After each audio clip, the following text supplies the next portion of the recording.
Cuando buscamos un tema, generalmente, aunque no sea de manera consciente, buscamos un tema que esté relacionado con la literatura. Y así han surgido temas inolvidables, como el humo, entre otros, la cruzada. Y el bastón tiene un simbolismo muy explícito. Por un lado es un elemento que sirve para apoyarse. Y por otro lado puede ser un arma contundente. Yo he repasado así en mi memoria y he ojeado algunos libros para buscar material. Y antes que nada se me ocurren algunas referencias que no son precisamente literarios porque lo son de otro modo. El bastón de Chaplin, el bastón de Onganía, el de la noche de los bastones largos, en 1967, cuando abatieron al profesor. La noche de los bastones largos. Y fue en julio también eso. En julio. En julio fue. En julio. Sí, fue una noche muy fría, sí. El 29 de Fría de julio. todos Claro. sentidos. Y en principio el bastón que a mí se me presentó casi de manera insoslayable es el bastón de la metáfora que usa la esfinge para proponerle a Edipo, como a todos los visitantes a esa localidad, a Tebas, una adivinanza. ¿Cuál es el animal que al amanecer camina en 4 pies, al mediodía en 2 y al atardecer en 3? Edipo adivinó: el hombre. En la niñez gateamos, después nos erguimos y luego viene la vejez y ahí encaja el bastón. Son los 3 pies que complementan el bastón de los pies del bípedo que somos nosotros, siempre tratando de erguirnos. Dicen que los problemas de columna, y esto es una digresión colateral, en parte los padece el hombre porque le cuesta abandonar esa posición de cuadrúpedo y ser todavía erguido. Hay una tendencia a inclinarlo en general. Otro bastón que se me representó es el de Borges. Sabrán ustedes que Borges en los últimos años de su vida estuvo sumido en la más completa ceguera, ¿no? Y naturalmente que usaba un bastón blanco. Y que en ese caso, siendo un escritor tan expuesto así y por tantos motivos censurables para la literatura de izquierda, indudablemente que era objeto de burlas. Y Leónidas Barletta es el creador del teatro independiente y dirigía un diario, La Vanguardia, que fue el primer diario socialista que salió en el país. Yo lo traté a él cuando fue a disertar al Río Cuarto y nos decía que Borges exageraba un poco sus dificultades para manejarse con la ceguera, que cuando iba a la SADE venía del brazo de alguien pero caminando casi sin dificultad, y cuando estaba a una cuadra de esa casona, después se cambiaron de la calle México, ya se apoyaba más en el bastón, como si buscara ser auxiliado, ser comprendido o se victimizara. Eso corre por cuenta de Barletta. Otros bastones, volviendo al terreno no literario, son los que usan los llamados bastoneros, que son los que dirigen las bandas militares mientras marcha la banda. En Río Cuarto, cuando yo hice el servicio militar, había un bastonero que pasaba por ser el mejor del país. Los riocuartenses dicen que son todos, lo que ellos producen es lo mejor del país, ¿no? Son muy centrípetos y centrífugos. Y yo recuerdo haberlo visto a marchar con paso marcial delante de la banda y arrojar el bastón muchos metros por arriba de su cabeza para recogerlo sin mirar, sin mirar. Pero entrando en el campo literario, recuerdo un bastonazo célebre, o volviendo al campo literario. Lástima que no haya venido Leito porque se trata de un peruano, José Santos Chocano. José Santos Chocano era arrogante, muy mal visto por la literatura que consideraba que había que dejar atrás la época colonial, y hay un ensayo de Mariátegui, ese libro que tiene Leito y que trajo alguna vez acá, y lo tenemos ahora, censurando casualmente esa condición de hombre colonialista, que tenía actitudes de rebeldía, pero que no asumía esa rebeldía como una causa social. Y en cierta ocasión, cuando fue Lugones a celebrar en Lima el centenario de la batalla de Ayacucho, en 1924, Lugones pronunció una frase infausta. Dijo, y eso le costó mucho a lo largo de su vida, ¿no? Aunque fue un índice del comportamiento que él había elegido, dijo: ha sonado por fin la hora de la espada. Era un anuncio de los gobiernos militaristas. Saben ustedes que Lugones era un hombre de extrema izquierda. Cuando estaba en Córdoba, militaba en el anarquismo y firmaba lápiz rojo, el rojo de un color pelígero, sus escritos. Y después se fue a la extrema derecha hasta el punto de ser un vocero y colaborador de Uriburu. Inventor de picar eléctrica. No, ese sería el... No, el hijo de inventó la picana eléctrica y se suicidó. Lugones fue suicida. Y una hija de Lugones... ¿Fue desaparecida? Sí, pero dicen, uno de los tantos libros que se ha escrito sobre los Lugones, que cuando la torturaban durante el proceso, porque ella estaba dentro de la vanguardia revolucionaria, les decían: hijos de... ustedes no saben torturar, mi padre sí que sabía torturar. Tenía una gran amargura por eso, ¿no? Y volviendo a Chocano, él hizo causa común con Lugones. Sí, ha sonado la hora de la espada, era imponente, era egocéntrico, un romántico en el mal sentido de la palabra. Y entonces un limeño, estoy tratando de recordar el nombre, creo que lo tengo anotado acá, Edwin Elmore, de 35 años, cuando Chocano tenía 50, lo censuró a Chocano por esa militancia en favor del militarismo que había pregonado Lugones con esa frase tristemente célebre.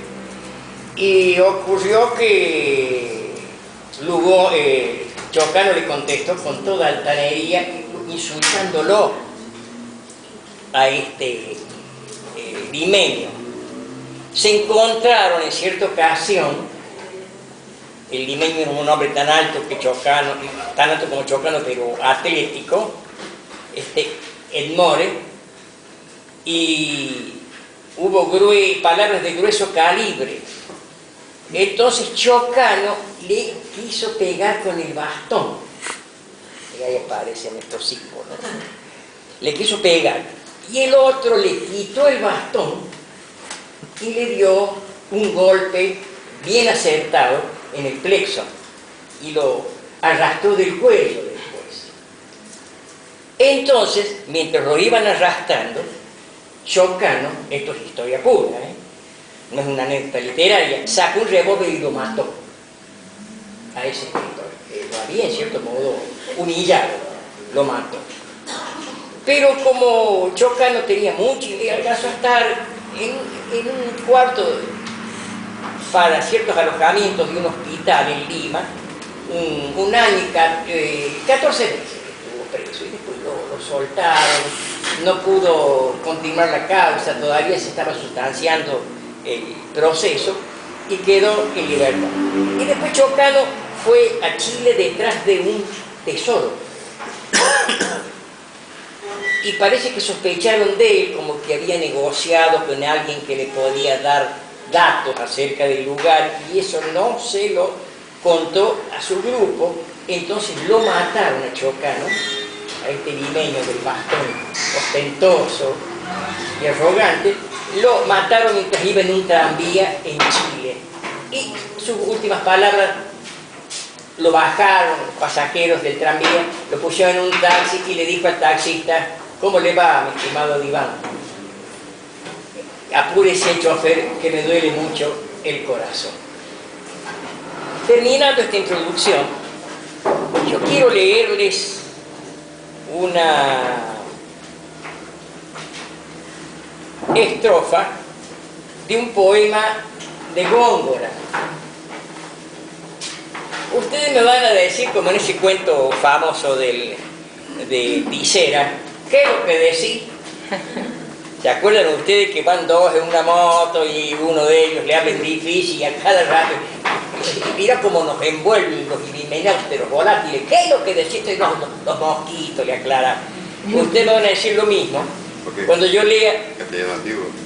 Claro, castellano antiguo y también castellano selecto y deliberadamente aristocrático. Con ese uso del castellano, Góngora, de que estoy hablando, es el máximo representante del movimiento culterano, así como otro movimiento conceptista que era liderado por Quevedo, el gran enemigo de Quevedo. Era el líder del movimiento culterano que empleaba las palabras que yo tengo una norma que siempre la voy a practicar. Cuando no puedan escuchar, no quiero impedirles lo que estén diciendo, entonces me voy a callar hasta que podamos continuar y yo no haya sido indiscreto. Góngora seleccionaba palabras para escribir. Es decir, las palabras tienen dos niveles. Nosotros podemos decir no digas sandeces y podemos decir no digas boludeces. Hay dos niveles. Y él no era tan marcada la diferencia en el siglo XVII, siglo de oro, pero sí la había. Y él empleaba palabras prestigiosas. Pero aparte de eso, sus poemas están erizados de mitología. Así que para leerlo a él hay que conocer todas esas referencias. Y lo peor, y esto lo vamos a ver, él modificaba la sintaxis, a veces la cortaba. Yo puedo decir esta mano con el pronombre esta convertido en adjetivo, que está adjetivando a mano, y puedo decir esta que veis bajo esta luz que nos está acompañando con una ternura que contrarresta el frío que hace afuera, mano, recibe la palabra mano después de haber dicho esta allá a mucha distancia. Eso se da acá, pero me dirán, ¿y el tema, Osvaldo? Y acá aparece el bastón y el callado, con un verso que ha dado mucho que hacer a los intérpretes. Ya lo vamos a ver. Esta es una octava, son estrofas de 8 versos. Es la descripción de un gigante, de Polifemo. Es la fábula de Polifemo y Galatea. De la fábula de Polifemo y Galatea, que cuenta cómo Polifemo, un gigante, un cíclope, con un solo ojo, se enamora de Galatea. Y ella amaba a un pastor, así. Una cosita, dicen que Dalmaso Alonso lo recitaba de memoria la fábula.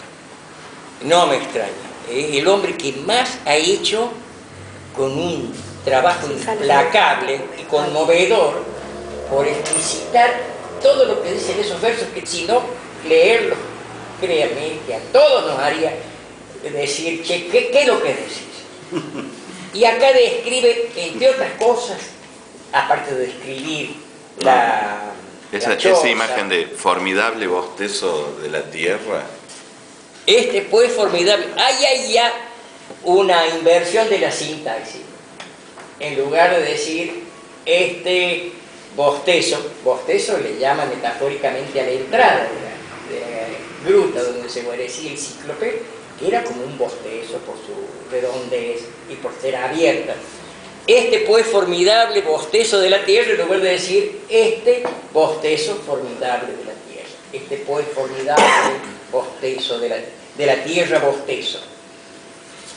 Y cuando describe al cíclope en su físico dice: un monte era de miembros eminentes, este que de Neptuno, hijo fiero, de un ojo ilustre el orbe de su frente, émulo casi del mayor lucero, cíclope, miren lo que demora para unir, este cíclope, a quien el pino más valiente, bastón, le obedecía tan ligero, y al grave peso, junco tan delgado, que un día era bastón y otro callado.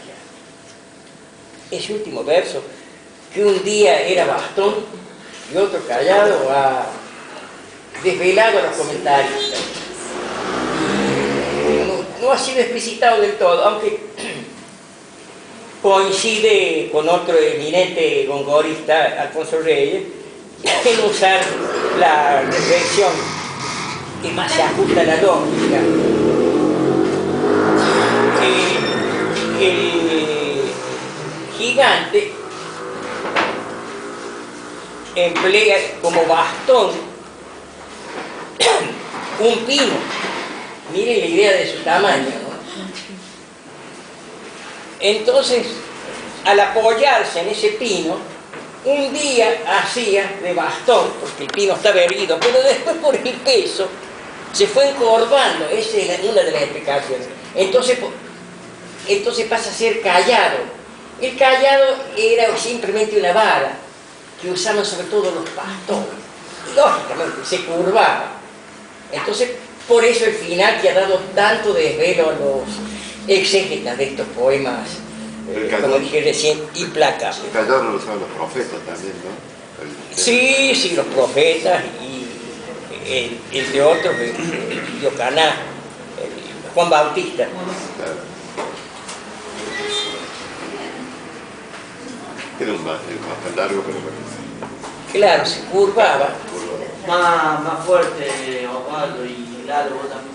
Porque está la mesa, pero, entonces para... Ah, ¿no me estaban oyendo? ¿No hubieran Se dicho? escucha poco.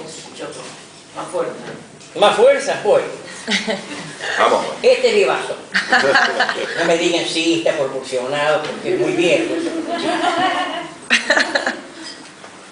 a comenzar a separar entre dos palabras otras interpolaciones como esta. Lo vuelvo a leer. Un monte era de miembros eminentes. En lugar de decir, era un monte eminente de miembros. Un monte de miembros eminentes. Y acá viene la descripción del ojo, que de Neptuno, hijo fiero, según la mitología era hijo de Neptuno, de un ojo ilustre el orbe de su frente. Su frente era tan amplia como un orbe, como el mundo. Y ese ojo ilustraba, iluminaba el orbe de su frente, émulo casi del mayor lucero, de tal tamaño el ojo, que era casi émulo rival del mayor lucero que el sol. Miren ustedes la monstruosidad de estas metáforas, ¿no? Hiperbólicas, porque él es muy hiperbólico, la hipérbole es una exageración, como eso de decir que usaba de bastón un pino. Cíclope, a quien el pino más valiente, bastón, le obedecía tan ligero, y al grave peso, junco tan delgado, era un junco en las manos, en la fuerza y en el peso del cíclope, el bastón, que un día era bastón y otro callado. Yo no sé si esta explicación de esta octava real está clara, si les doy una idea de lo que era la poesía de Góngora, de lo que habrá sido para los lectores de esa época, de los enemigos que se granjeó. ¿Cómo es eso cuando le decían monstruo de la naturaleza? No, eso dijo que Cervantes de Lope de Vega, que es un monstruo de la naturaleza, porque llegó a escribir en un día una comedia entera, Lope de Vega.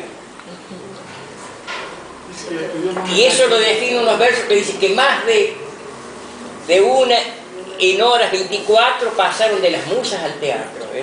Un día lo escribió y se estrenó a eso. Ese es el monstruo de la naturaleza, como lo llamó Cervantes a Lope. Para terminar esta introducción, en aquella época de críticas desmesuradas, en que no se perdonaban en absoluto, no había la más mínima consideración para el colega, el afán de sobresalir, de estar cerca del poder, de la monarquía, hacía que se dijeran cosas muy crueles y que hicieran cosas crueles.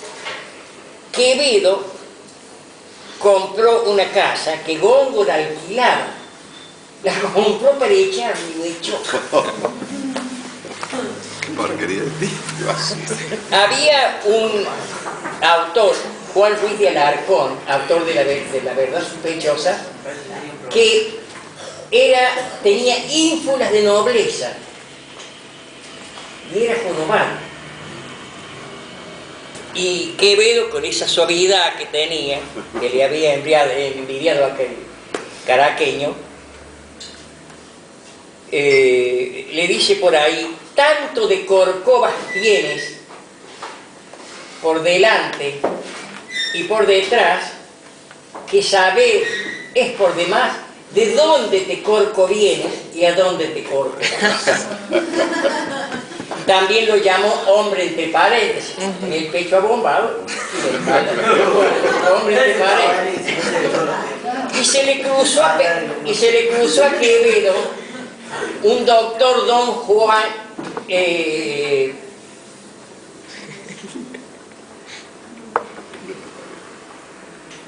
Pérez de Montalbán, doctor, así firmaron, doctor don Juan Pérez de Montalbán. Entonces le dijo Quevedo: el doctor tú te lo pones, el Montalbán no lo tienes, con que quitándote el don vienes a quedar Juan Pérez. El doctor don Juan Pérez de Montalbán. Este Quevedo le hizo, entre otras cosas, ¿no?, un soneto a Góngora. Yo lo voy a leer, no hace falta que lo aclare.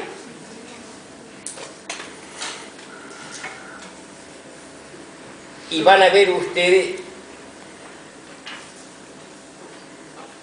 en qué medida es sangrienta la burla.